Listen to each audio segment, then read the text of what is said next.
Nick, Claudio. good night. It was kind of late for both of us, but still, the game just finished. Yeah, good evening. See you again. We're testing everything, certain new waters today. So I try to see how our work goes through Restream and your podcast stuff and everything else. I mean, we're trying to be everywhere. Let's see how tech savvy Claudio Villalobos can be with Nashville Total Sports, right? I mean, Yeah. if you're listening, this is the Talking Calcio Podcast, along with the video version of all this. This is the instant reaction with Nashville Total Sports, Claudio Villalobos. We even gave it a name, didn't we? We did. Final whistle reaction. Sounds Exactly. I love it. I love it. This is exactly what it is. The final whistle reaction. Nashville SC win 2-0 over Atlético Ottawa in the first round, or the first leg of the CONCACAF Champions Cup. Claudio, your initial thoughts on the match? I thought it was a good overall outcome for Nashville, obviously winning, but I think you and I were differentiating on the starting lineup, differentiating on just the young players that were playing. I thought it was a prove-it moment. I thought it was a good thing, but what did you think about the whole game itself? Well, I mean, at the end of the day, the score matters a lot. I mean, it's the first leg of a 2-game round, and 2-0 is a very good advantage to come to Nashville and kind of settle the rest of the stuff here. It caught me by attention. I did tell you off microphone the type of lineup that BJ used. I mean, I'm sure, and we saw some. I even asked him a question related that he saw these guys playing together many times during preseason and even practice. But it looked kind of odd at the beginning. I mean, I thought he could have gone from a different mixture of veteran players and younger guys. I think it would have been a better idea. But I mean, I'm not the coach again. I've said that many times. It worked out for him. He was kind of he mentioned something a little bit. The fact that the very first 20 minutes it didn't look as well as he thought it would. And again, I mean, just like any other game. Just like any other beginning of a season, what I think I saw tonight, Nick, besides the team taking care of business in the first leg, like I said, I saw some players that are, I don't know. I mean, that they need more work. I guess I don't know how to put it, or they look better with the usual starting lineup. I'm not sure. I think it's a combination of multiple things. The first thing being, these are a lot of young players that started tonight. One player that I had my eye on at the end of the preseason was Ahmed Qasim. Would like to see him be, I guess, more aggressive on the ball, attacking the defender head on. I've mentioned that multiple times. I'll continue reiterating it as we go along. But I think these minutes were valuable for guys like Woobens Pacius,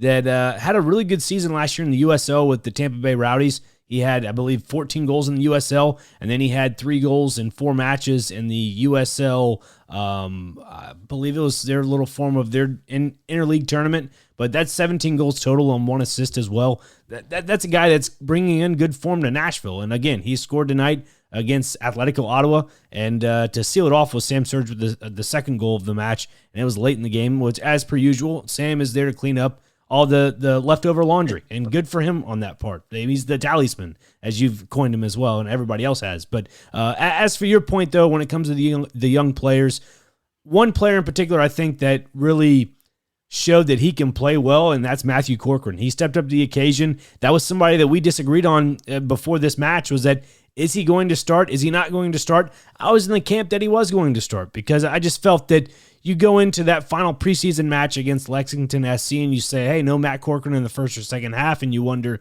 yeah, maybe it's because they're resting him for this CONCACAF Champions Cup game against Atlético Ottawa. And sure enough, that's what it was. And you could definitely tell with him being that young player, yet he has such a strong veteran mentality. That's, I think, what led their midfield to the next level tonight, even with the lack of talent around him.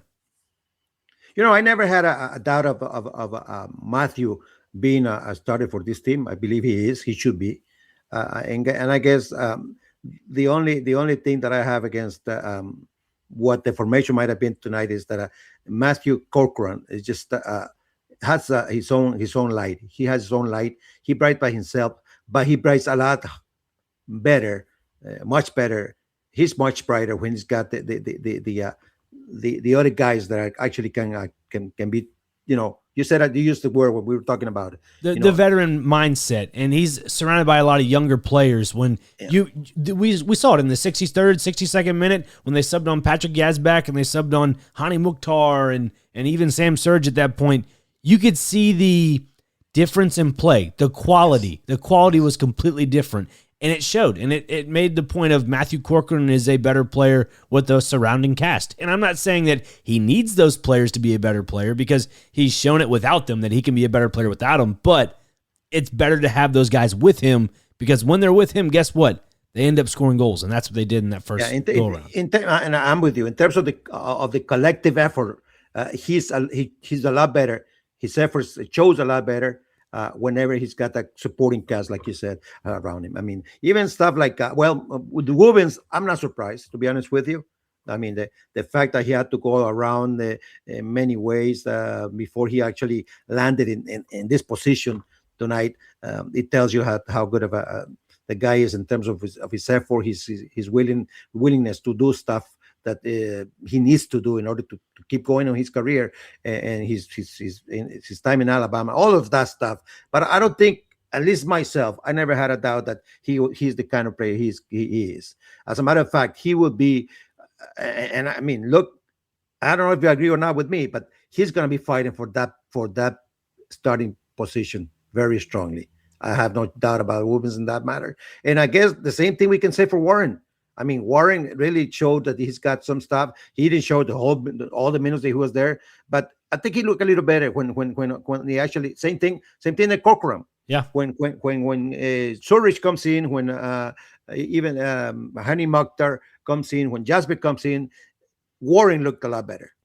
He a lot of mark came off his side. He started doing a lot of good stuff on the left flank, better than he was doing in the middle. So that's, I guess, part of the knowledge that not only he has to acquire about the team, but even BJ about his positioning and what he needs to, he does best to bring to the table. Yeah, and I appreciate you bringing up Warren Madrigal because tonight we saw a difference of play from him. And one word that has been stressed a lot throughout this preseason and the build up to the start of this season is that versatility. That is the one word that BJ Callahan has stressed as the growth and versatility of this roster. I think Warren Madrigal is one of those key pieces to where you can say he has the versatility to play on the right side and has the versatility to play on the left side. And we saw tonight with that, I guess you would call it a false nine, where Hani dropped into the midfield a little bit, and you had Espinoza on the right and you had Madrigal on the left after the substitutions were in play. And it almost looked like he was more comfortable playing on the left side of the pitch. Is that right? Do you think that's the case? I think it is. Because, I mean, and it also stresses the fact that, I mean, how many times you could see guys fighting, trying to feel the eye of the coach in an effort of, I don't know, 60, 65 minutes, even, I mean, somewhere in there. And all of a sudden, a guy like Espinoza comes in there, plays 15 minutes, 20 minutes, and then all of a sudden he does what he does best, assist for the second goal. I mean, that's just, I'm not sure. I mean, that's just a veteran player doing what he knows how to do, positioning himself in the field outside, and then coming in into as a, you know, those old movements that he only knows how to do. Just the ball finds him open, he gets the pass, he makes Surridge come back to his own with a goal. I mean, it's just unbelievable how the things happen while other guys have to fight for 50, 60 minutes. And still, sometimes a big error shows more than the effort they do.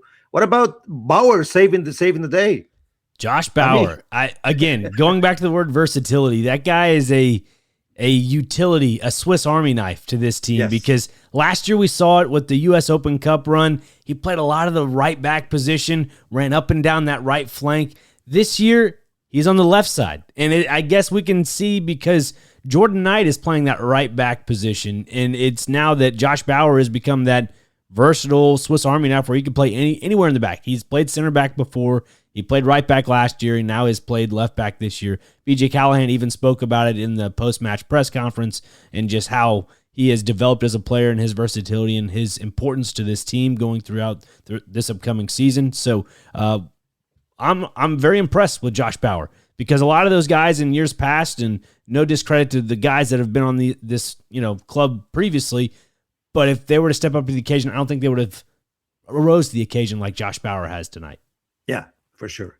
And and then there's the other guy that I like to talk about, and only because I would like to see him since the very beginning, not only getting more minutes but also performing in a level to where he actually fights for a starting position. Not because he's not fighting, he sure is. But what I'm saying when I mean fights, I mean fighting with a chance, right? Like Woobens, for instance, like Warren, and I'm not sure. What do you think in that matter? Brian Acosta made ground tonight. No, I don't think so. There were some passes that he made late in the first half. And again, you could say it's just getting adjusted to the, start of the season. Maybe that is a little bit of the case. But we all saw it last year after he came back from his injury that he wasn't really the player that everybody thought he was going to be when they brought him in. And he just couldn't seem to really catch up to the pace of play. And again, maybe it's his age, maybe it's the lack of, I'm not going to say stamina, because he's just a different style of a player. I think he's more of a possession-based midfielder that plays more as that 6 role. That's just how I see him, and that hence his number is 6. I think he's more of a true center defensive midfielder in my case. Yeah, I think so. I agree with you. And again, I don't know. I mean, I think it's the way different, not only because of age, obviously, but because Corcoran is a young kid. But I mean, in the case of Acosta, Brian Acosta, even with his experience, I believe the problem is that he hasn't been able to, not because of a lack of effort, again, I have to stress that, he hasn't been able to connect the way he's supposed to, perhaps with the likes of a Patrick Jaspek or Eddie Taxet. He just hasn't been able to, and I'm not sure, to be honest, to get on Brian's side for a little bit, if I may, Nick. He needs more minutes with those guys. Sure, more quality minutes, because I believe. I'm happy to know that BJ thinks a lot about Brian, but hopefully, in terms of what Brian needs for this team, what he can bring, hopefully BJ finds those minutes for him that actually can make him become a lot better and better contributor for the team in the middle half. Yeah, I mean, for Brian Acosta, for me, the biggest issue is the pressure on the ball. When he does get possession of the ball, it's almost like I got to figure out where I can get rid of this immediately. Like there were a couple passes late in the first half to where I know one specifically where he got the ball, opened his hips back towards Nashville's basically back line, and he just flicked it off with his, I guess, outside the boot, and it went way up in the air, and it was just, you could have easily opened your hips, taken a few steps that direction, and passed it onto the ground consistently. But again, that's me nitpicking the situation, and maybe I'm over-exaggerating about it a little bit, but I just would like to see a little bit more consistency when it comes to possessing the ball, turning your hips, maybe looking over your shoulder 1 or 2 times here and there. But that's just where I stand with Brian Acosta. I don't think he's a terrible player. I just think I'm with you. I think he deserves a little bit more minutes. It's just you got to really fight for those minutes. And, that's something BJ stressed as well, is you got to fight for your minutes, and that's where you go on the practice field, and you earn those that way. And unfortunately for Brian, there's a lot more talent on this roster than people think. That midfield's, again, Matt Corcoran is somebody that developed last season when Nashville needed a midfielder most. The beginning of the season, it was New England versus Nashville and at Geodis Park. The 2 center midfielders were Wyatt Meyer and Matthew Corcoran. One of those 2 players is not on the team anymore, which is still odd to me, but you have Matt Corcoran, who is developing to being this veteran box-to-box midfielder. And that's kind of what they're looking for right now. They're looking for youth, they're looking for quick development, and they're looking for maturity. And that's something I guess you could say is a little bit of a knock on Brian right now. It is. I mean, I'm not discovering anything tonight by saying that consistency comes with minutes. Yeah. That's how it is. I mean, there's no other way around. There's no way to find it. He could show himself very well. Ryan is one of the most positive guys in practice. We've seen it. We've heard him. Everybody loves him. He's a great guy, and he's very positive in practice. He's pushing hard all the time. Well, I mean, again, the problem is that he needs to sit somebody. That's the way I see it. Yeah. And I guess here comes to my next question. When I see stuff like this tonight, Eddie wasn't there at all. I mean, in some particular stuff that he does, the team missed him. I think Sure. the team missed him tonight. His work, his effort, he's back and forth and box to box. That's missed for any player. However, now here comes the big question. As I say that Matthew Corcoran needs to play more and more minutes every game. Mm-hmm.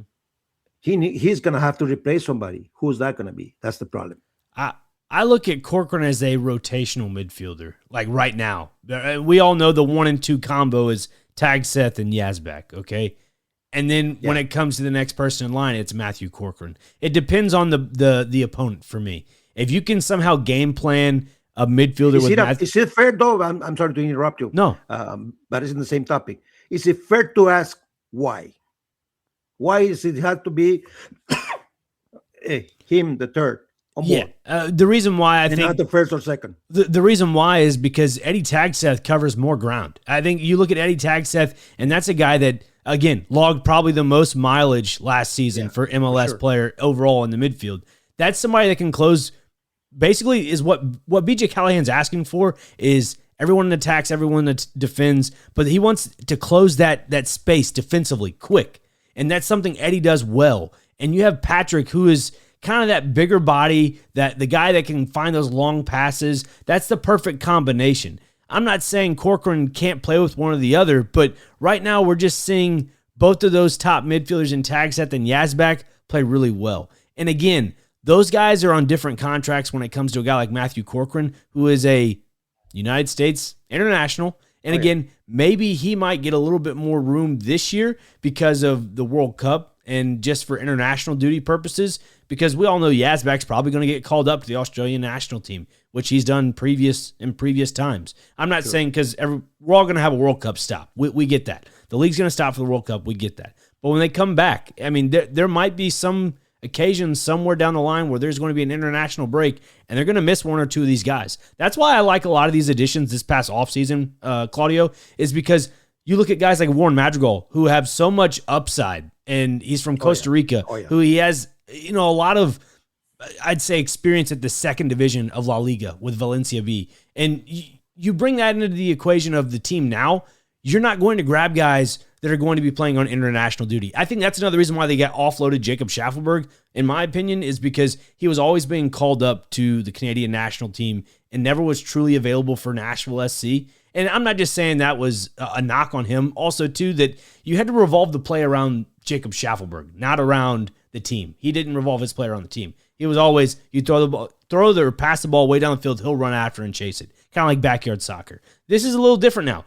BJ wants to build up play. He wants to build up play fast, score in transition, and close down the gaps when it comes to defensive tactics. This is just the new style of soccer. He wants to be up with the times, and I don't blame him. Well, yeah, and I believe I always liked. I love Jacob Schaffelberg and what he brings to the team and everything he did here in Nashville. But if I was to choose, not because of him, but actually just a feeling of mine when I look at football, at soccer, is I've always liked that particular player, right? Like the Mukhtars, like the Warren Madrigals, like even let me say. Who might be the other one? Even Jaspic. Even those players too. Those players that know the ball at any part in the field, at any particular part. I'm gonna have to go take a side on this and say, well, if you're gonna give me the two players, what a guy like Warren Madrigal can do when he's get the ball, or even when he loses the ball, against what Schaffelberg could do, I'll take Madrigal any given day. I will just do it that way, only because what he can do with that ball on both sides of the field. Yeah, I mean, he's off the ball as well. He's creative with the ball at his feet, and that's something you need to see in a forward, especially at that age and that caliber of a player to play in MLS. Is you got to be able to beat your defender head on, and that again, it rounds back to Ahmed Qasim.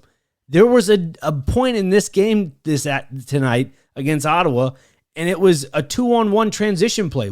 Pacius got the ball. Pacius got the ball down the field, and it was 2-on-1. Qasim was trailing on the left side of the top of the box, and Pacius thought about it, and he ended up passing it off. And because the ball, it might have been on Pacius' fault a little bit. It was passed behind a little bit. Yeah. I think Qasim should have been catching that ball in stride and did maybe a one touch and then kick to finish, but he didn't. And then that's when all the defenders caught up, and it was a lost opportunity. There were times in the first half where a lot of these youngsters could have had the opportunity to maybe open up the gap a little bit to 1-2-0. It just didn't seem to get there. And again, tonight, I got to give hats off to BJ Callahan. Again, we're on two different sides of this. Maybe you have a change of heart when mentioning this or not, but I thought he did a pretty darn good job selecting this starting 11 tonight. I don't know. I'm not going to say, because BJ is probably one of the most respectful coaches in the league, and the way he thinks and he sees the rivals. I'm not sure. I will probably have to ask him this question sometime. But I don't know how he saw this game coming into it. I don't know. I was like, when I saw the starting lineup again, all of this guy has have a great potential. All of them, no question about it in my mind. But we're talking about, and I keep saying this is the most important tournament for Nashville this season. It might not get long. I don't know how long they're going to be here, but this is the most important part, especially at the beginning of the season. The MLS season hasn't started yet. Right. Nobody wants Nashville to lose this coming Saturday. Of course not. No. It's the first game of the season. It's the MLS. It's at home. Whatever, all those accolades of the game. But again, if he loses this game, nothing really happens. Nothing really happens on Saturday. But if he were to lose that game tonight, a lot might happen. Yeah, because then the whole starting 11 is completely different in the second leg, the return leg in Nashville. Yeah. You're starting your MLS starting 11, your A side, so you can put up 3 to 4 goals. And again, the reason why still you don't ever know, because nothing's guaranteed. Well, that is true, but the expectation is they were to put up 2 to 3, 4 goals in that second leg if they ended up losing the first leg. And again, when I mentioned giving credit to BJ Callahan tonight for the selection of this starting 11, and you mentioned, well, how do you know if this was the right 11 or not? The game showed itself. Again, soccer is undefeated with showing who is better, who's not better. I told you before this game that the reason why BJ Callahan selected these 11 is because he knew that probably these youngsters were the equivalent to the starting 11 for this Canadian Premier League team in Atlético Ottawa. And sure enough, in the first half, it was neck and neck. It was back and forth. Yeah. And again, it's no discredit to the Canadian Premier League, because a lot of those players are good. They deserve the talent, the credibility. But again, Nashville, it goes to show you that their young talent that they're developing is about the same as equal, maybe a little bit better than the Canadian Premier League teams. So, or Atlético Ottawa, that is, not that the Premier League itself. But somebody, and I'm gonna play here. How do you say that in English? Devil's advocate. Oh yeah, devil's advocate. Yeah. Devil's advocate. So, if I were to take you to the bottom of what you just said, I would say, well, are you meaning to tell me that in the first half we were seeing two Canadian professional teams playing against each other, and then all of a sudden, when the actually starters of the team come in, Nashville now looks like an MLS team? Yeah, is that fair? I get where you're coming at, and I would say this: the quality of the Nashville SC starting 11 tonight is equal or more than the Atlético Ottawa team that was on the field tonight. So yes, I'm somewhat saying that they are the equivalent to a Canadian Premier League team, or the Canadian Premier League team they played is the equivalent to the depth of a MLS squad. I think that's a better way to put it. That's a better because way. It almost sounds better. Sounds better. Yeah, it almost sounds degrading a little bit to say it the other way. But no, I would say Atlético Ottawa is probably the equivalent to I'm not saying backups to the MLS squads at all, but I'm just saying for tonight, that is, it definitely equated to about equal or more for Nashville's starting 11 tonight. And again, these are valuable minutes for all these youngsters. These are valuable minutes for a guy like Jordan Knight. And again, Jordan Knight, he's learning behind one of the best right backs right now in MLS, and that's Andy Nahar. Andy Nahar had himself a little cameo tonight in the game as well. And again, another tip of the cap to BJ Callahan, because tonight, around the 63rd, 65th minute, you had I wouldn't say majority of your starters, but you had your Ahmed Qasim come out, and you had Sam Surridge come in, Hani Mukhtar come in, Christian Espinoza, Andy Nahar, Patrick Yazbek. Is there anybody else I'm forgetting? Just those Surridge. 5? You say Surridge already? Yeah, I said Surridge. So those 5 subs, again, it goes to show you they got a little bit under their legs a little bit. That they got a little bit of, getting the rust off, having some valuable minutes on the CONCACAF Champions Cup. Now they're going to be ready for Saturday for the MLS Open, or the MLS season opener. That is, excuse me. Now that's confirmed though. Something like I'm not. I never heard BJ saying something like this, but I know some of the coaches actually. And I know it's baloney, to be honest with you. When they come up and say, "Well, I have 22 starters." No, no team has 22 starters. That's just what it is. Unless you're FC Barcelona from 2011. That's even not serious, to be honest with you. Right. Because we know. The way finally Nashville took over the game at the last part of the second half shows you that there is starters and the non-starters.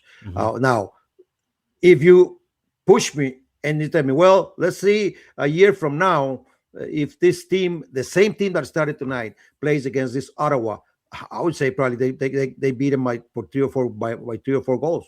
Oh, absolutely. I don't think it's very possible because these kids. You already mentioned the Knight.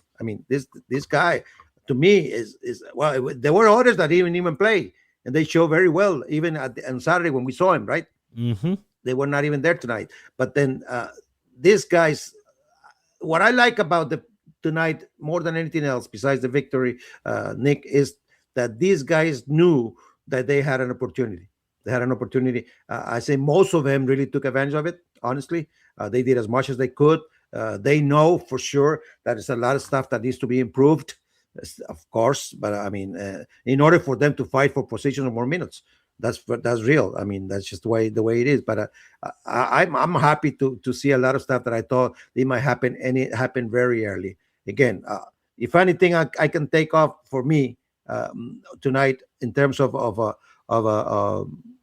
the way these guys played. I'm gonna take 3 of them.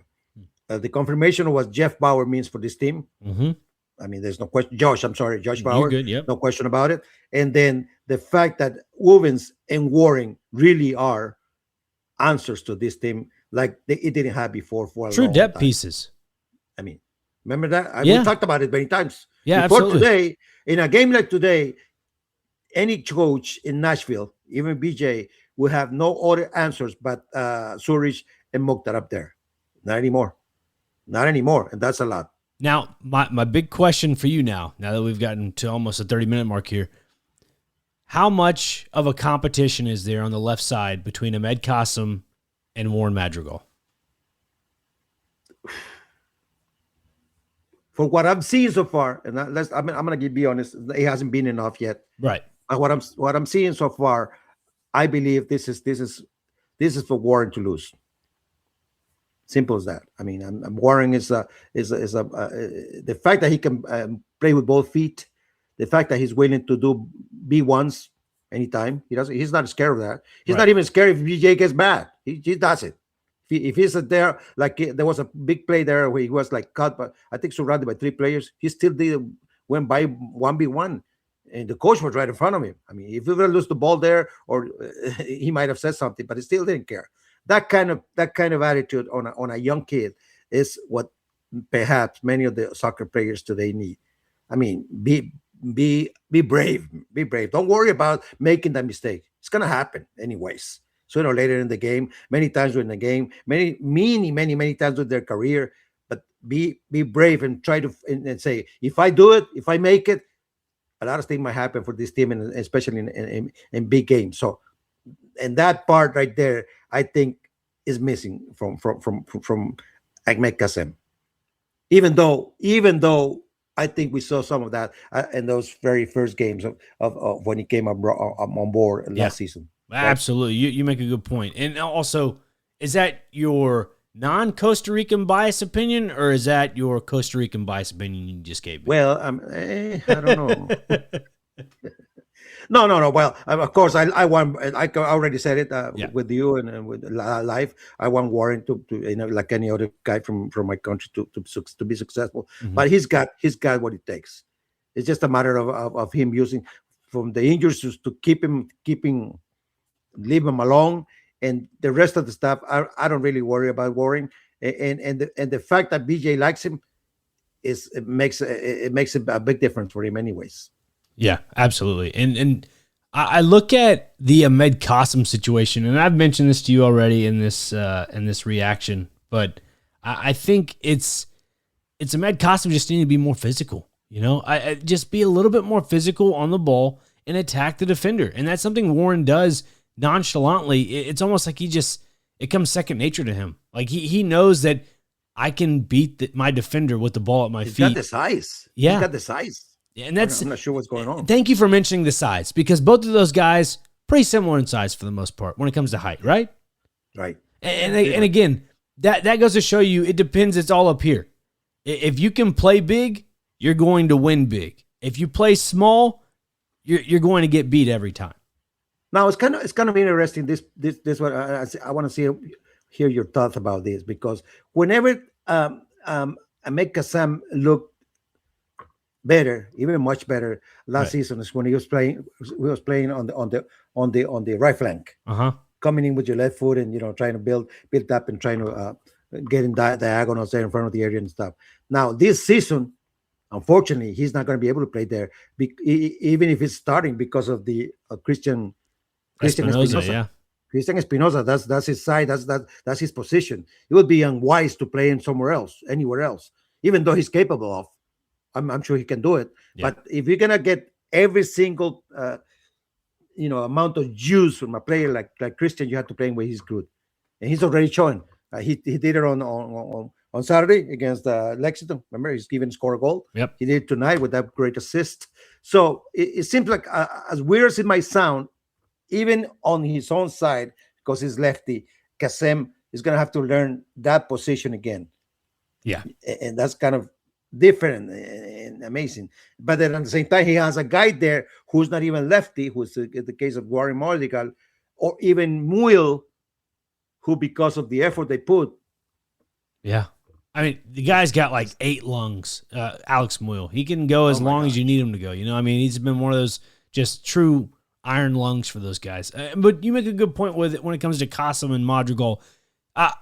Looking at this second leg of this CONCACAF Champions Cup round 1 with Atlético Ottawa, I would say BJ puts out a very similar starting 11. I believe flip Qasim and Madrigal. Put Madrigal on the left and put Qasim on the right. With a two goals advantage, playing home, pretty much with the series already decided, I don't see why he needs to do anything different but giving these guys more minutes there. Yeah. Even Kassem. I mean, I'm not having any. I actually would love to see him being successful in the team.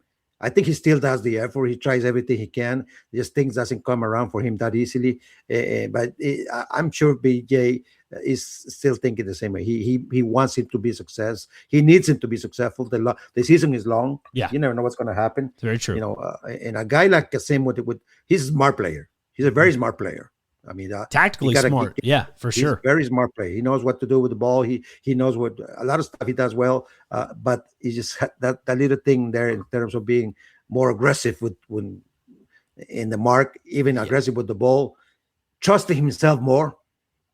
I mean, with that size, I'll take anybody. And one thing that I've probably caught on to with Ahmed Qasim, if it isn't getting behind the back line when it comes to a through ball, but behind the center back or something, when Qasim receives the ball in the attacking third and he stops his momentum going forward, he loves to cut inside and build up play in between the midfielder or like a Hani Mukhtar in the central of the midfield. Like he likes all the attacking midfield, that is. He likes to do all the build up inside there and do the 1-2s. And once you get the 1-2s, you tap it in. You want to play it in from behind the line. That's where Qasim needs to find that just exploding off the ball and just get behind the line. And I think that's what they're trying to do. It's just it's not coming off that way. Even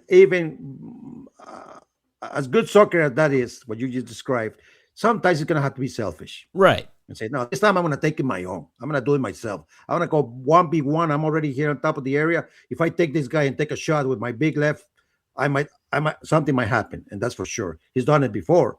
Not as many times as the team would love, or maybe BJ or even himself. But if he's done it before and it worked, just try it. I mean, I want to see. I don't see why not. As long as he finishes the play, as long as he finishes the effort, nobody's gonna say anything about it. I guess that's part of the confidence that he needs to bring along with the minutes that BJ is giving him, and hopefully he takes advantage of those opportunities that the coach is giving him. Yeah. Well, what else are your biggest takeaways from tonight's match, Claudio? I mean, a couple more, I believe. The fact that we still don't know for sure, even though tonight Brian started in the goalkeeper. Mm-hmm. Did that tell you that he's going to be the I don't know. It didn't really solidify if he's going to be the starting goalkeeper for Saturday. I mean, there was not much to do there tonight. To be fair with you, because of seniority and the fact that I think we know what Nashville has as a defense, if it's going to be Jason Pacius and Maxwell Wolzitsky, I think, is that the proper? Yeah, Wolidze. There we go. Maxwell Wolidze. If it's going to be those two in the center backs pairing, you have Nahar on the right, Lovitz on the left. Why not put Joe Willis back there? I think you got to give him his flowers and say, hey, opening weekend, this is yours. Yeah, why not? You it's take yours. it. It's a home. Yeah, it's a home. Yeah, I think it's solely his. Again, it's not that the team is lacking anything when Joe's there. Actually, not. He's always been. He hasn't been that particular problem player that has caused the team losses or errors. Yeah, I'm like any keeper, but I mean, Xavier Valdez did one of the worst mistakes the other day. I mean, that's just we'll see those things with the keepers. But that's his age showing, though. That's his youth showing that he's making those little mental mistakes as a young goalkeeper. Right. Whereas for Joe Willis, we saw under Gary Smith all the way now into BJ Callahan. Under Gary Smith, we always would nudge each other in the press box. Hey, where's this ball going to go? He's going to go way up in the air, and they're not going to win the ball up in the air. You know what I'm talking about? The goal kick, he'd kick it all the way back there, and it would amount to nothing. Now what you see with BJ, they're just passing it out of the back. And that's just something different that Joe has adapted to his game. Who's saying you can't teach an old dog new tricks, right? I mean, that's a guy he's collected Joe. Yeah. Don't tell that to Joe. Exactly. And last season, preseason that is, when we got to go to the week where they had, practice, I asked him the question. I said, hey, what do you want to do this year? And he just said, I want to win championships. Because at his age, he just wants to win the hardware. And again, give him his flowers. He deserves to be the starting goalkeeper for this Saturday for the opening weekend of MLS. Just simple as that. I think hopefully he plays this Saturday. I'd like to see that myself. Yeah. But he's still going to play a lot of minutes this season anyway. So absolutely. And even if it's because, again, this is a team that's playing in 3 different tournaments. And I mentioned 3 different tournaments, one of them being the MLS, just being the league in general. You're going to have a lot of minutes there, but you're going to be playing in the CONCACAF Champions Cup, and you're going to be playing in the Leagues Cup. And it makes me wonder, and when it comes to the Leagues Cup, I think that's where your roster construction is going to be a little bit more different because of the limited amount of subs you have. And whereas the CONCACAF Champions Cup, both of the guys were on the substitutions list tonight, Xavier Valdez and Joe Willis. So there's going to be minutes to be had for all 3 of them. Well, we're probably going to see one of them play in the next game anyways against these guys. Yeah, it could be Xavier Valdez. Yeah, either Joe or Xavier Valdez. One of them is going to be the starter for that game. And let's remember, it's fresh in our minds, but 2-0 is what Nashville is leading on aggregate right now. And that's where they're coming home to, is a 2-0 aggregate advantage. And that's a lot. That's a lot for any team with this level coming into Jody's Park. That's a lot to play against. And another reason why I'm confident that this starting 11 that was put on the field tonight stays the same way in the return leg to Nashville is the first half. It was back and forth. It was a stalemate. This team knows how to defend well. Even at the young talent they have, they know how to defend well. And again, you look at that and you say, how can you build off of that? And I think they can build off of it by just putting them out there and collecting more minutes. Simple as that. I'm very curious now about what he'll do for Saturday, though. Oh, Saturday? No, here's the Saturday lineup. I feel it right now. Let me hear it. Joe Willis going to right back, Andy Nahar, Jason Pacius, Maxwell Wolzitsky or Wolidze. Gosh, I'm going to get used to that. Wolidze, Daniel Lovitz on the left at left back. The midfielders, you'll have Tag Seth Yazbek. Your attacking midfielders will be I'm gonna go. Ooh, Well, Espinosa, no, I'll get there. Espinoza, but I'm looking for the left one. the left hand side. Maybe I go with Alex Moyle. Maybe, and then obviously Sam and Hani. I think that's your starting 11 for Saturday. You did mention Espinosa, right? I did, yeah, on the right side. Okay. Yeah. I'm gonna still gonna, even though this might surprise you, I go with exactly the same information, but I'm gonna still give. I'm gonna still believe that BJ will give Sam another opportunity on the left. Really? I think so. So basically, the lineup we saw for the last preseason game against Lexington SC. That is your because I mean, there's two reasons that I say that. First of all, we already know, the coach know, everybody knows what Alex can do and will do. He'll just give you 200% every single game. Right. Well, I don't think Alex is the guy that he wants to develop in that starting lineup position, because he already knows what it is. He still needs, for the team needs him, and he knows he needs that particular play from Amekasem to come along with the team, and hopefully he'll get it. I mean, the BJ is stubborn on that, I believe, but and of course he knows. And the one thing I don't like, and that's I don't know how the player might be taking it. It's difficult to see, even for us, and at least for me, to see that he, even though he starts, he's always the same, the first guy out. Yeah, he's always the first the first one to be substituted. That's always tough. You're right. It is very tough. You know, it's tough. And in a game like friendly the other day, that happened. Tonight it happened. So I mean, that there is a fine line there that VJ is dealing with, and trying to work with this guy in terms of how many minutes I want to give him, how many minutes I can give him if he just doesn't just respond to what I'm looking for. Right. He's not giving BJ what he needs, that's for sure, I believe. Otherwise, he'll stay in the field. But the coach's not giving up on him. Yeah, and again, that's just a true testament of what they're building over there. You know, I mean, it's in their song, "Never Give Up on You." I mean, it's their motto in a roundabout way. But does the team begin with a win this Saturday? Yeah, I'd say so. I mean, I'm not trying to be the homer and say, oh, yeah, they deserve a win. No, I just think they have quality. This team actually has quality where we're not saying, are they just going to score a goal and park the bus? No, they're going to score a goal and maybe score another one. Like, that's the new mentality around Nashville. And what score do you see this Saturday? I think it'll be, oh, boy. 2-1? 2-1? 2-1 or 3-1? Well, I'm not going to do what I did last year, and then even Joe scolded me once. Remember? I feel like I don't want to insult them. That's why I was hesitant on that. Joe scolded me once. Well, you giving the other team a goal? I want to keep my clean sheet every time I go in. Okay, so fine. 2-0 in Nashville. 3-0. 3-0. I go 2-0 in Nashville. Okay, we'll see. And then the goals for me, I would probably go. I'll go Sam. I'll go Espinoza. I think he gets a goal and an assist on Saturday. Could be.